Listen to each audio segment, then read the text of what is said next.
Hello, Penny here. Today on my garden podcast. Come on, Haslam. No, is it? So I warn you, this is less of a gardening podcast, more of a tidying up podcast. Because we've reached the end of the season. It's getting to the end of November. Things looking brown. And before they completely disintegrate, I'm going to have a bit of a tidy up. Now, I've been putting it off for a long time because every day I walk past all of what I need to do in the garden to my office at the end of the garden, and I think, oh, I must just pull those cosmos out, or ooh, that rose needs deadheading, or ooh, I didn't know we were having a rose late surge. Well, the gladioli have come back and now they're dying away again. Anyway, the list has been mounting up. I've been procrastinating, and of course the nights are drawing in, the days are shorter. So, you know, you finish work and it's dark and, well, you're not going to go out in the garden, are you? Even with gardeners' night vision. But, you know, given that there's a massive popularity on the World Wide Web for tidying up things, when people clean things and make things smart, and like karchering. Have you ever watched a karchering video on Facebook? It's mesmerising. You lose days of your life just watching somebody karcher a drive. Anyway, so I thought, well, it's going to translate quite nicely into the podcast. Gardening podcast, it is part of the gardening aspect of things, isn't it? Sprucing up, tidying, making sure everything's in position for next year, for when you get back in the garden, maybe mid-Feb, when you think, I'm going to do some seeds in the greenhouse, and then you're off, aren't you? So I've just been in the greenhouse, actually. I've just been cutting all the chilies, the final chili harvest from the 2 chili plants, which have been a runaway success, shall we say, a surprise success as well. So we've got lots of those, and we've got lots of those in the freezer. That's the key to it, people. Freeze your chilies. They don't take long to defrost once you put them in your cooking. And ours aren't that hot, but they do give a nice, bit of a frisson in the mouth. Anyway, so I've done that. Right, so this hosta needs to go in the greenhouse, just because it really benefits from being in there over the winter. It's not a big problem if it's out all the time. So anyway, what I'm doing is, I've done this every year and it seems to work. I don't know if it's right or wrong. Is just whip it right back to 5-inch, 8 centimetres, something like that, stalks. It's mostly brown, really squidgy, and I know it's just going to go really mushy. So I get rid of those. It's in a pot. It's soaking wet. Oh my God, it's really heavy. Oh, oops. You know that job where you think, oh, it's really rainy, I must take all the pots out of those big saucers. Yeah? Because otherwise it'll just be waterlogged forever. Now I can't even lift it out of the saucer. Come on, Haslam. No, is it? It's about 2 feet. Is it 2 feet? Why have I gone? I'm going all over the place between imperial and metric. It's my age. If you were born in the early 70s, you're conflicted at all times about which measurement system to use. And often in gardening and DIY, stuff's done in inches and feet. Like if you buy a bed, it's a 6-foot bed. We're in Europe. Okay, we were in Europe. And we're modern. Anyway, get back to the plants, Penny, come on. Why am I talking to myself in the third person? I don't know. I'm a bit giddy to be out in the fresh air, to be honest.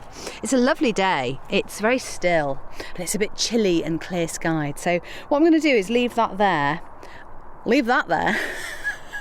for hunky husband to pick up later. But I'll collect the saucers as I go to keep that tidiness theme going. Oh, do you know what annoys me about these saucers? Is lovely bit of plastic there, and you need it to endure forever, ever, ever. But they crack so easily. Have I mentioned our guy who mows the lawn? I think I might have done. Oh, him and his strimmer. Ruins my plastic stuff. I've had to have a word and now he's backed off. Now, here's my problem. I'm at the bed and I have no idea what this is. I mean, it's dry. It's cosmos. That's what it is.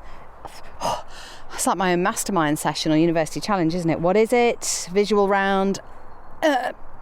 Haslam, Cheshire. Cosmos. Okay.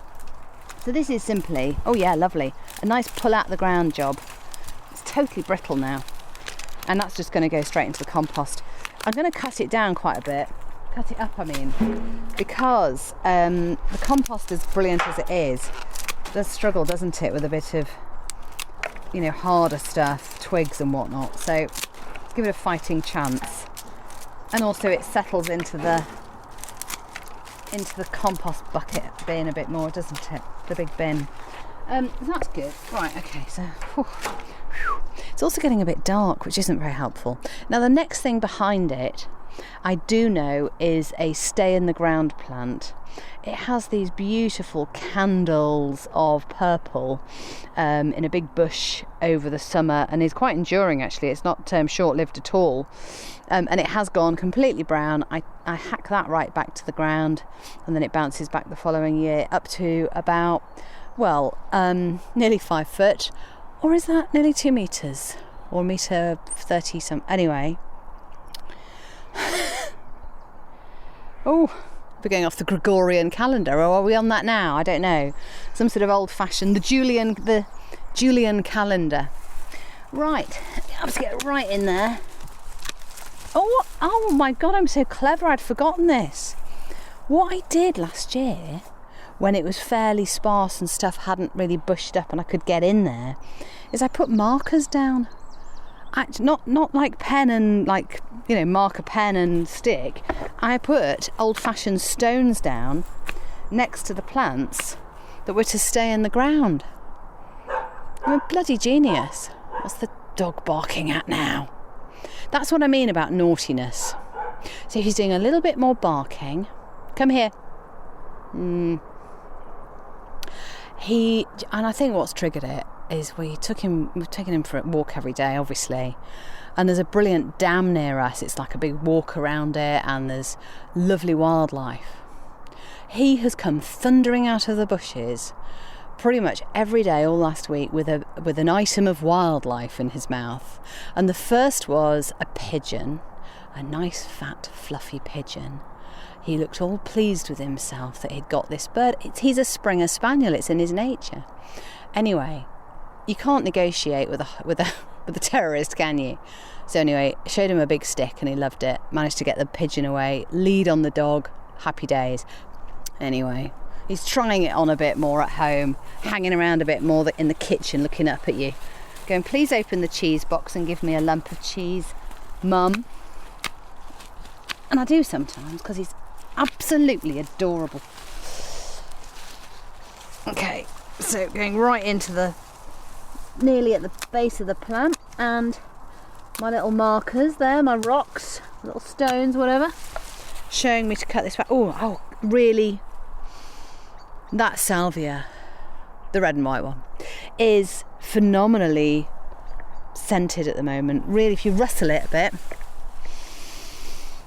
it's really unusual and a pretty smell. So that again has given me a bit of hope for the spring. It's only around the corner. What are we? End of November. We've got another few weeks before the sun starts being in our lives a little bit longer on the 21st of December. I look forward to that. And then another few weeks after that, it'll be time to get back in the garden with boots and coats on.